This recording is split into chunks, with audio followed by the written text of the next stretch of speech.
Hey everybody, this is Mark Sharp with Multifamily Mixtape. Joining me today is Joy Davis, Association Executive for the Upper State Apartment Association in Greenville, South Carolina. Thank you so much for joining me today. Thank you, Mark, and good morning, everyone. Mark, I appreciate you having me on this morning so we can discuss our fabulous association here. Absolutely. Just like Courtney and Andrea, I had them on the last episode of I called this the interview with excellence or an interview with excellence. They were Like part that. one. You're part two, but the reason for that is Upper State Apartment Association NAA's 2024 mid-sized affiliate of the year. How does that feel? Uh, it um, it was surreal, and as you know, you were there, just to be able to feel all that. There was so much talent around us, and so many great nominees for this particular award. But I knew in my heart, in my mind, my gut, that we had done everything that we could possibly do.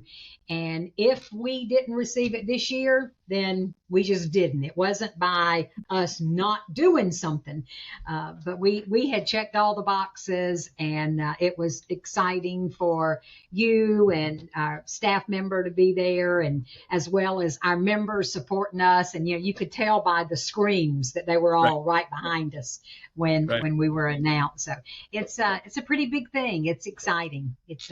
It's nice. I've never been one that has to have the immediate recognition, but it's nice for us and our members to be recognized for this one. Absolutely. So yeah, we win the award, right? But what goes in, what goes into that? You have been association executive at Upper State for a little over 8 years, 8.5 um, years. and so what? I mean, in your opinion, right? Yep. What goes in to, or what had to happen 8 years ago to bring us full circle to this point. You have all day for this discussion. If we need it. uh, Basically, just like you, I have been in the industry for quite a while, served on the board for 9 years prior to coming in as a staff member. And I had a real good idea. I mean, don't get me wrong, we knew the association was great, always has been. But looking at it from a member standpoint, I knew there were things that could have been improved on and changed. Once I accepted the position 8.5 years ago and came into this role, um, I have always lived my life, I think, by the golden rule: treat others as you would like to be treated. And Sure. then I learned all of that from being on site in property management. We like to call it fair housing, but it's still the golden rule. One thing that I saw our association was lacking in was member engagement. The association had gotten to a point where we had performed as a good association, but membership had kind of gotten stale, and programs gotten stale, membership had fallen off. So once I accepted the position, my number one goal was member engagement. I knew that if we could recontact and rekindle the relationships and the members that had once been active by increasing member engagement, everything else would fall into place. If you get the people in there and you get them excited and happy, Mhm. happy to serve, happy to be there, and then they're getting fed, then everything else would fall into place. So I'd say my first year was focusing on putting the right people in the right positions so that we could grow. And when I say right positions, this not just the staff, but our committees and our board members, That's right. and getting everyone on the same page so that we could grow. Uh, Once the members started coming back, of course, the financials fell in place. Everyone was getting fed with our robust education program professionally as well as personally. We started adding in some fun really fun events. So when people came to the networking events, they were glad they were there. They were happy to be there. We enhanced our philanthropic efforts. We switched around some of our gifts so that our members could receive some assistance when they had a crisis, Sure. as well as our outreach into the communities. And, everybody loves giving back. People want to feel that they're doing something. Mhm. So we revamped our outreach program, and our volunteers know that when they're here, they're not just here for USAA and our industry, they're also helping with our outreach and, helping those less fortunate. Um, every year, as you know, we try and have 4 nonprofits that we give back to. And in the past, it's been Safe Harbor, Harvest Hope, Myers Center, Red Cross. We just try and change it up a little bit. Yeah. But making the experience an interesting, fun, self-rewarding one for our members has been what it's all about. We know it's a relationship business.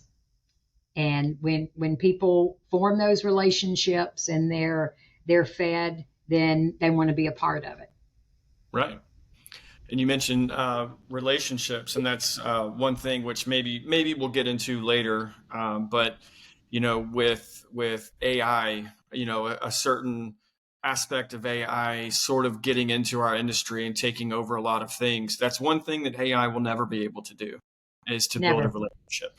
Nope. So, having that. That member engagement, that face to face, those fun events, those you know, team building, association building programs, tasks, events. That's something that AI will never be able to replicate at all. So, It's so important. Most people have that need for that belonging, that sense of belonging. mhm, AI will never give that. nope, But that's what we focus on here at USAA is, trying to give that what you need. right. So I'm not gonna like put you on the spot here for an exact number, but 8 years ago, 8.5 years ago, do you have a ballpark of what our association membership was, what our total unit Oh, count? really?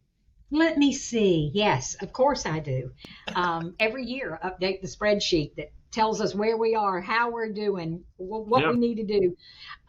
Yes, in 2016, when I joined our membership units, of course, in this industry, we measure growth by the number of units. We Yep. had, it was right at 34,000, a little less than 35,000 units. And we are pushing the 75,000 number.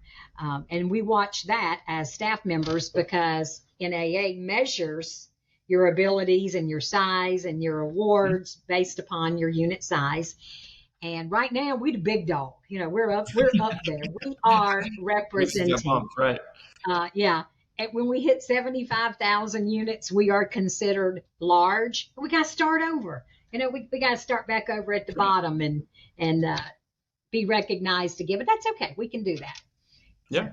yeah, we're actually double. So the size when I joined 8.5 years ago, we have doubled, and not just our units. We've doubled in our supplier partners, our Right. management companies, Right. volunteers. I mean, our volunteers, our member engagement, as we track, is out the roof. It's where it needs to be.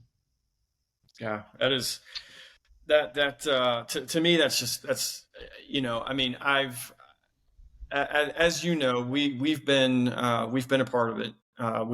We've seen that growth year over year, but I see the association now and I see everything that we do now, and it's hard for me to remember the way it used to be. I can't remember what it was like when we had half the number.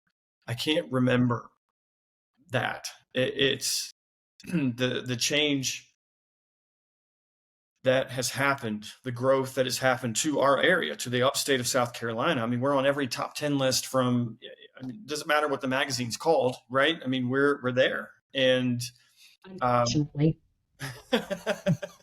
hey, but that increases our numbers, right? I mean, that increases. No, it's twofold bittersweet coming from a native. Yeah, Yeah, that's 35,000 more people on the road. That's 30, but I mean, it's great for our area economically, growth wise. But grocery store lines get longer, traffic lights, sitting at traffic lights longer because of the vehicles, the road construction to handle all of the new people. Yeah, it's it's a challenge, but that's a conversation for another day. that's right. Getting SCDOT brought into the conversation, Yeah, good but luck there. I'm sure that's a problem everywhere. It's not just here. I know, Charlotte, 85 and 77 have been under construction for 30 years, right? So Yes, that's a problem. it is a But big problem. yeah, so we talk about our award. We talked about the award for Upper State, and some of the things, and we'll get into some of the things that the association had to implement in order to handle this growth, because it's not that we just have new units and like, okay, we're good to go, but there were a lot of things that the association had to put in place in order to handle that growth. Right. And you mentioned programs, and you mentioned not just staff, but committee members and boards, and so there are a lot of moving pieces and a lot of changes and things that had to happen in order to handle that growth as well. And I want to get into that, but first I want to ask you, my big push to start a podcast was that, why aren't people choosing our industry as a career path? You and I sat on a call yesterday with IRM and NAA about some things that they're trying to put into place, or a way to bring what other associations are doing into one umbrella and under, let's do things this way. But so I want to ask you, how did you find your way into the multifamily industry? Just like probably 95% of the individuals, it happened. It was by accident. Well, not by accident, but it was just because it was there and I happened into it.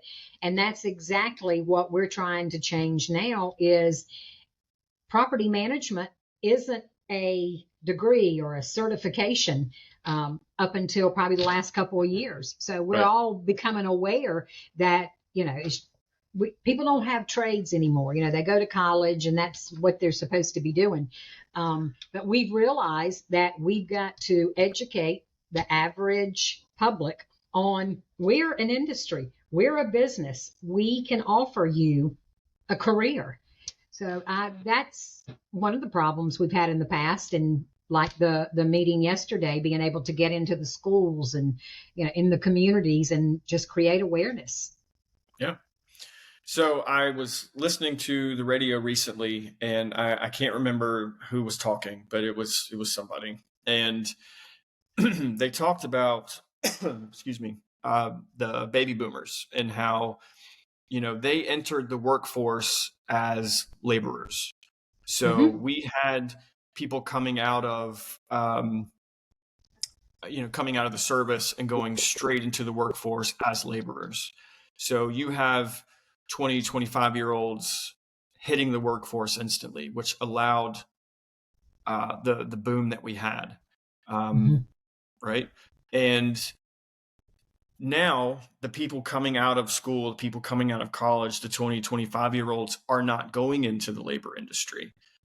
There are now, I would say the world has changed. There are a lot more opportunities and a lot It, more avenues for people to serve and to do, but all of those people who joined the workforce um, so many years ago, they're getting out, and we're not replenishing the workforce the way we used to. you're So exactly right.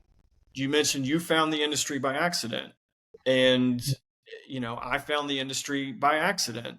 Andrea, Courtney found the industry by accident. Uh, Yeah. you were sitting in the same conference I was sitting several months ago, and 400 people in the room, and I think it was Dr. Debbie Phillips asked, "How many of you chose the multifamily industry as your career path?" Not one person raised their hand, not one. So it seems to be an industry of accidents. So how how do we fix that? In your opinion, like what do we do, or what can we do better? What do we need to do better about um, educating? What do we do? How do we get? I think we just all need to join forces to create awareness, letting the general public, the colleges, the high schools, the average person on the street, through workforce programs, in school programs, just creating awareness to let people know that this is a real job. It's a career. So many different avenues that you can take. When I happened upon this job, it was an ad in the Greenville News for a part-time leasing marketing specialist, and it was perfect timing. My children were reaching elementary school age. My mother was around to help resource and take care of them, and I'm like, I got to get out of the house, time to go back to work. So I answered that, not even knowing really what property management was, what it was about at all. And then once I got into it, it's like, oh man, I love this. So many different areas. And I chose to continue on the operational side. I could have taken the marketing and gone more towards the marketing or asset management, but I wanted to be on site where the action is. So I went from the marketing specialist to leasing professional, assistant, leasing director, property manager, so many different avenues to go. And I can't imagine doing anything else these days. But just like I know, I don't know what I want to be when I grow up. I don't know about you, Yeah. but I feel like it's going to be in this industry. So I found it, loved it. You found it, loved it. Can't imagine doing anything else. So we just need to share that with individuals that we come into play with. Yeah. And I have a passion for it. I absolutely love the industry and the people. I'm a people person. And this industry not only provides you the career path that you can grow and expand on, but it gives you that interaction that you need with individuals, with people. If you don't like people, don't get into it. Yeah, because Right. you're going to encounter people, whether it be in maintenance or in the office Whether you want operational to or side. not. Yeah. Yeah. Yeah. But yeah, I think we all just need to share it. Yeah. And what I found kind of interesting, I guess it's one of those things that I've always known, but I've never really put any thought into.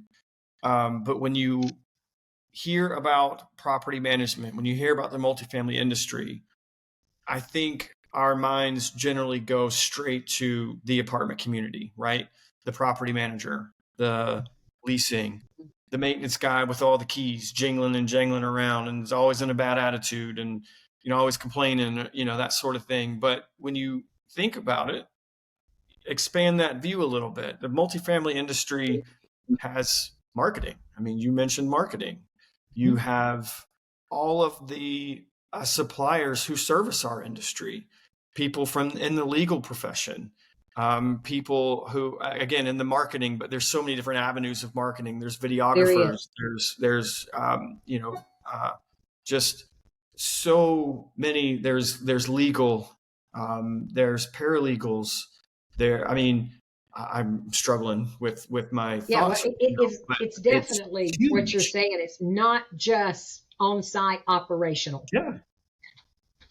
So, and that's one of the conversations when I was having on last episode with Andrea and Courtney was how did they find themselves in the multifamily industry, and Andrea graduating from Clemson with a degree in events and event planning and that sort of thing, but there's avenues for that in the multifamily industry. Courtney with her diversity. There's avenues for that in multifamily. Like, so it doesn't just, it's not just the manager. It's not just the evil, greedy landlord. It is a multitude of other avenues to get into this industry. And I think all the suppliers, all of your roofers, your painters, your carpet cleaners, those are laborers, which we're lacking, but they're everywhere. There's jobs everywhere in this industry. There's so much opportunity in this industry that people could literally pick and choose and go do what makes them happy. Yeah, it's great. It's great. So it is. That's why we stay. Right. So we mentioned, a challenge is finding people and getting into the industry. So what are some things that Upper State has done to help combat at least that challenge? Good question, and I am happy to answer that one.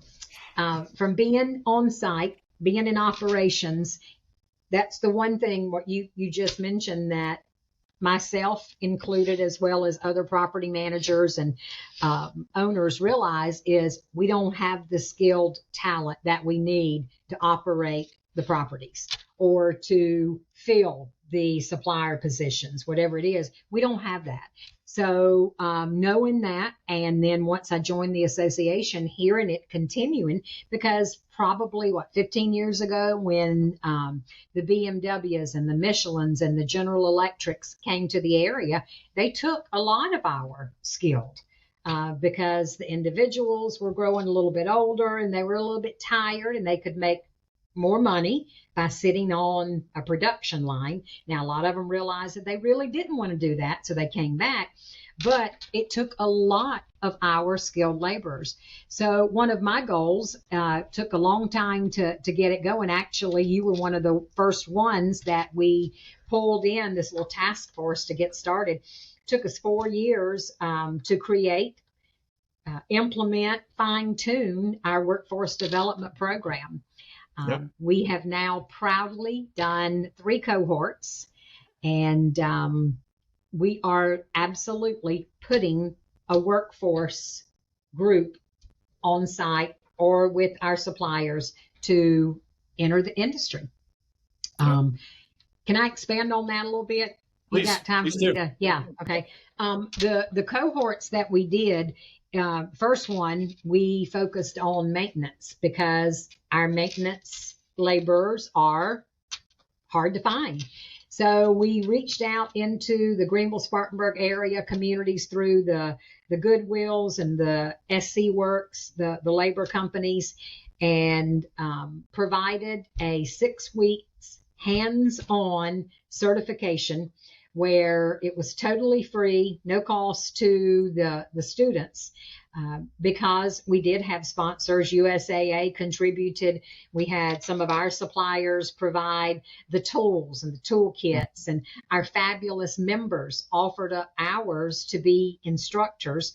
And never forget looking in the door and seeing Josh Boland carrying a refrigerator in, and Anthony Constantino in HVAC units. Yep. And here you come with your electronic board. All that combined so that our students were able to receive literally hands-on learning, finishing out the 6-week program with a certification in as a maintenance technician. We went a step further and provided a job fair where individuals, management companies, suppliers that were interested in hiring these individuals came in, and all of them, not at the same time. We actually had 6 graduates, and all of them within a couple of weeks found jobs. Some of them locally. Some of them moved. One of them moved to Georgia, I believe it was, and took a job. But they all got into the workforce. We took it a step further and partnered with Entryway. South Carolina, a company that provides resources for the individuals who need something more than just the career. We helped them get the training and get the job, and those that needed housing, computers, experience, mainly the roof over their head. Entryway of South Carolina was able to help with that. So we not only reached out and helped individuals learn a trade, we helped them find a lifestyle. It was a lifestyle change Right. for them. Right. So that was our first cohort. Our second one was a leasing consultant training. Yep. We had four ladies and one gentleman come through it, did the job fair and passed those on. And one of them is actually already receiving awards for being such a strong employee with one of our members. Then the third cohort we did was a more simplified maintenance program where we taught them the basics. It was more of an entry-level maintenance / groundskeeper. And we took those individuals and turned them over to some of our members who specialize in staffing for the multifamily industry, and they too have found jobs. So it's a rewarding program. Again, I hate it took us so long to get it rolling, but we had it, we're not perfect, but we like, before we announce it and put it out there, we like it to be almost. And it's a rewarding program that works. Yeah. And it's needed. I mean, clearly it's needed. So needed. We just talked about the expansion of our area in such a short period of time. Well, I say short period. I mean, to double in size in 8 years, to me, that's a short period of time. It is. And to know that there are another 5,000 homes that are already approved to be built, that will be built within the upstate of South Carolina. And I think because of the program that Upper State has put in place, the properties are wondering, how are we going to staff that? How are we going to do this? You're just going to continue to pull and pull and pull and stretch our talent pool, because you did mention a lot of our good skilled laborers left to go work for BMW and to go work for GE and to go to Amazon, and to do these to do these moves because they wanted to get out. I mean, it's work, I mean, it's labor, especially in the in the maintenance side. A lot of it's a very specific skilled labor. And, thanks to the technician training, certified apartment service technician cast that was provided as cohort one, it's not just a laborer that we put into the workforce. We put someone into the workforce that was skilled. They could start day one and could diagnose. Now, granted, there's some change locks, repair sheetrock, determine, analyze HVAC equipment. Yeah. So, and then they came back. We offered the students through yours truly, offered the students EPA training. So 4 of them came back and got their EPA certification. That's right. That's right.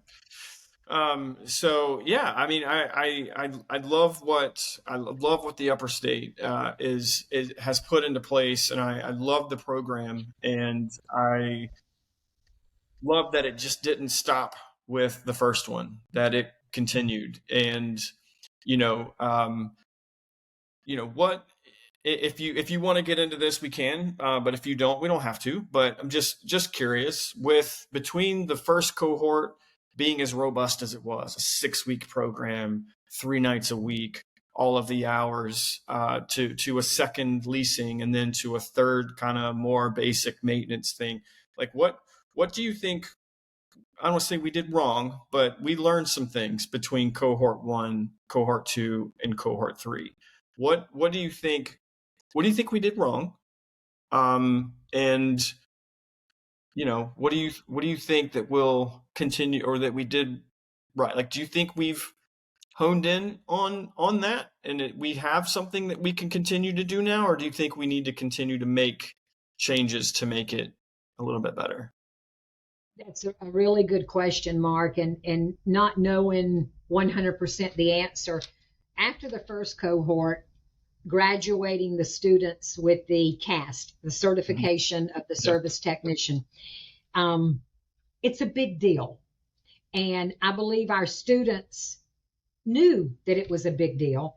And maybe the method that we taught it, or we handheld, because we had a tendency of making sure that these individuals had transportation. We made sure they had food. I mean, Mhm. we had no funds on our first one, and I made hot dogs and brought them in one night. Courtney made a salad. We had pizza, people bringing in pizza, but we made sure that they had food. You learn best on a full tummy. We made sure that they had all the resources that they needed in writing resumes. Yeah.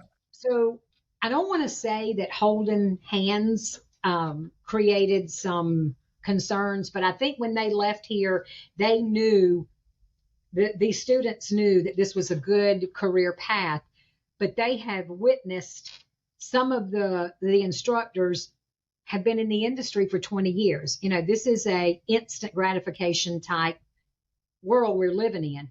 Yes. And I would say that some of these students felt that they could go into the work environment maybe doing a little bit better jobs than what and here again, you've done it, I've done it.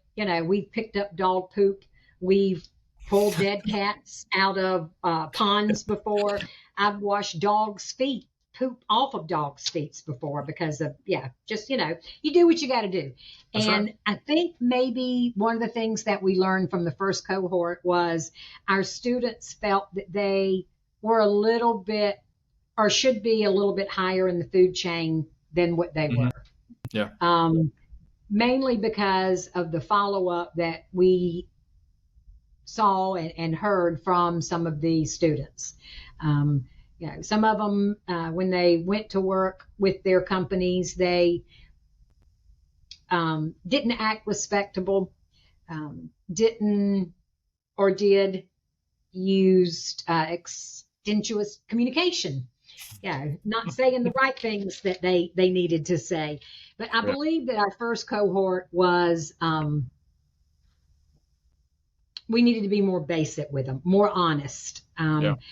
And we have said, I mean, honestly, I told one of my staff members, you are not inviting these students to Thanksgiving meal, because that closeness and that Yeah. relationship. I'm like, our job is we've done our job.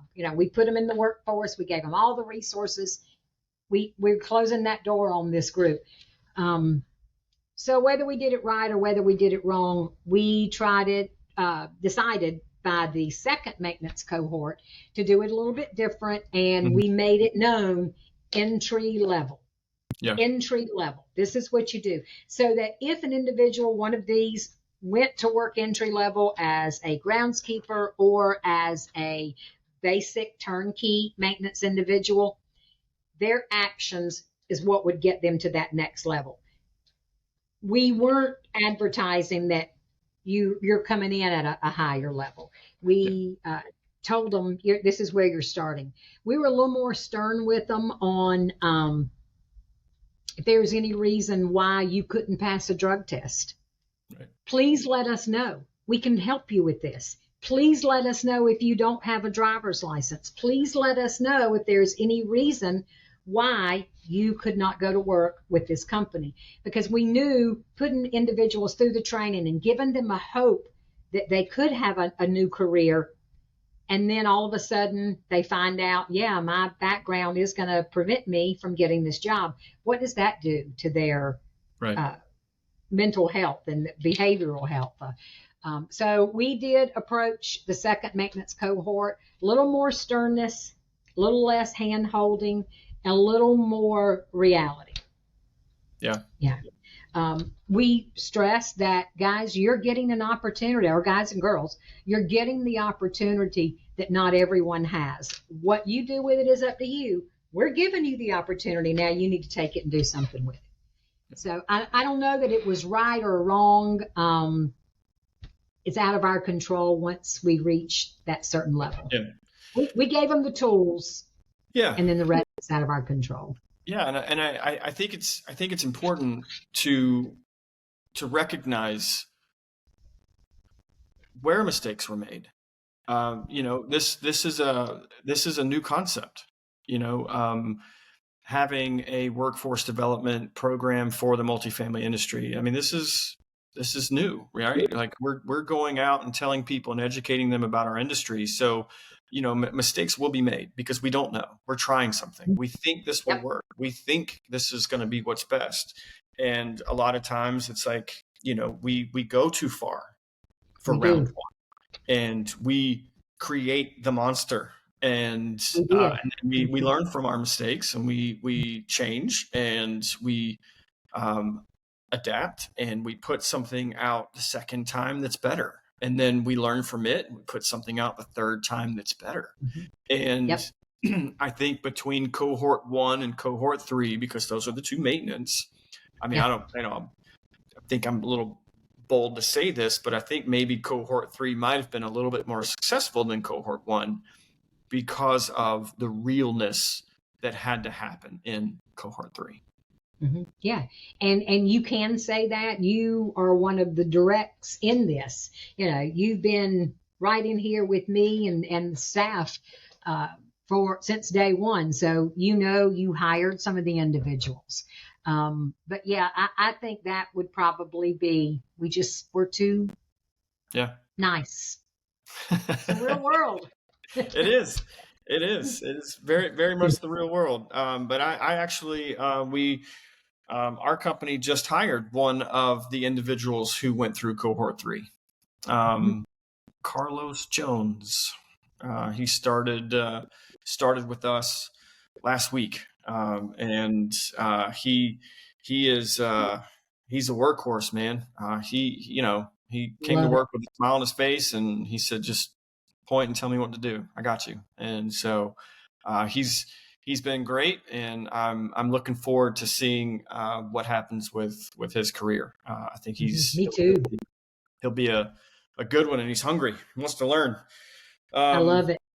Yeah. That's our So goal. yeah. So one or two other questions, and then we'll wrap up here. But you mentioned how you got into the industry, but kind of just briefly, what makes you stay? I mean, obviously you've built a career, you've got friends, you have family, but family here. But what was it about the industry that made you want to stay? That is a very easy question to answer, mainly because I didn't get my Mama Joy title without earning it. It's the people. It Yeah. is hands down the people. I've always had a servant's heart, and being on site, when I was working on site, it was being able to find that perfect home for people, putting them in a home and then keeping them happy so that they stayed in that home, serving them to the utmost. And then when this position came available, I was able to serve the people that I've been around for 25 plus years. Yeah. The friends and the relationships that I've made in this industry, this position gives me the opportunity to serve them. There is never a day that we don't have individuals come into our office, and typically they come in for a reason, education or to drop something off, pick something up, but they stay. And that gives us the opportunity. I mean, they come in and they sit in the office and they talk. They generally talk. And it gives me personally the opportunity to be that consultant that Right. people are often looking for. Yeah. It's not a mistake that I'm in this position because I can touch so many lives, so many different people. I don't touch them all by myself. It takes an army, but that's what keeps me here. And I think that's what keeps our members coming in is being able to know that that they're very important. What is it in the movie Arnold Schwarzenegger, Jingle All the Way? You're my number one customer. Um, yeah, Yeah, always believe that the person that's sitting in front of me is absolutely the most important. that's awesome. So I love people, and that's what feeds me and my wheelhouse, and what keeps me here. Good. Yeah. All right. So, last question, Joy. What would you like to say to anyone who is interested in joining the multifamily industry? Just do it. Just do it. Come on, Nike, just do it. Um, because as we said before, there's so many different avenues that you can take the career path. Um, if you like people, you can stay on the front lines. If you like working with your hands and serving service industry, you can go that route. But it is a career path that can absolutely service you no matter what your desires are, whether it be, again, operational, supplier driven, upper management. It doesn't happen overnight, but No, whatever it is that you prefer to do, you can take it and do it in this industry. It's an up and coming industry. It's so rewarding because you can do so much with it. But I mean, like if you are, for whatever reason, relocating across the country, you can take this job and go. You can, there's just so much to do with it. It's very lucrative, it's rewarding, and I say just take that step. You never know till you try. just do it. Just do it. Yeah. Let's get us a headband that says that. Let's do it. That'll be that we'll change that to our not our mission statement, but it's Our just vision. our vision. Hey, Just like do it. that. Don't Yeah. say it. I'm Yeah, all about making it happen. maybe that could be the vision for the the committee or whomever decides to take over workforce development. At some point, Yep. just do it. That would be awesome. Just do it. I love it. Well, Joy, thank you so much for your time today and just getting real, really, with the industry. I think a lot of people want to hear what they want to hear, but it's also very nice and refreshing to get the realness in it as well. It's not all sunshine and rainbows. It's hard work, but it is an industry that is not going anywhere. It is an industry that is only going to get better. You said it just a second ago. It's an up and coming. As long as we've been here, it's a shock to know that we're up and coming. But it's such a wonderful, vast industry with so many options, so many directions, so many career paths that there's no reason why in a room full of 400 people, no one raises their hand as choosing that. Right. And I just value our friendship. I value what you've been able to accomplish at Upper State and for our industry and for our members and our stakeholders. And I just, I really, really do appreciate you taking your time today to talk to me and educating anyone out there who might be searching for an answer, and maybe something we talked about today will give them that to help push them. I sincerely hope so, Mark. I hope that whomever your audience is and who will listen to this and watch this podcast, if there is any interest, or if you know of anyone with an interest or them as an interest, whatever it is, I'm always available to answer questions and put them through some training. But that's what it's going to take for us to continue to grow this industry is awareness, word of mouth, get it out there so that others can enjoy the benefits that we've been able to take advantage of. Yeah. I'm the first to tell you, I have the absolute best job of my life. But like you said, it's work. I have worked the trenches to be able to get to this point. And that's another, reality. But I think if we just get out there and share it, so whomever is listening to us today, just do it. Yeah, reach out, jump in, and then help spread the good word.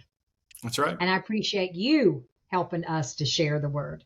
I'm partial. I'm very passionate about the industry. I love Upper State Apartment Association and all that we have and do for our members and the community. So I love sharing it. It's makes Awesome. me feel good. And I appreciate Great. you having me on today to share it. Yes. Well, thank you again. And to everyone on the podcast who's listening today, I appreciate your time. And as always, we'll catch you on the next one. Bye, Thanks, guys. Mark. Thanks, guys. Have a great weekend.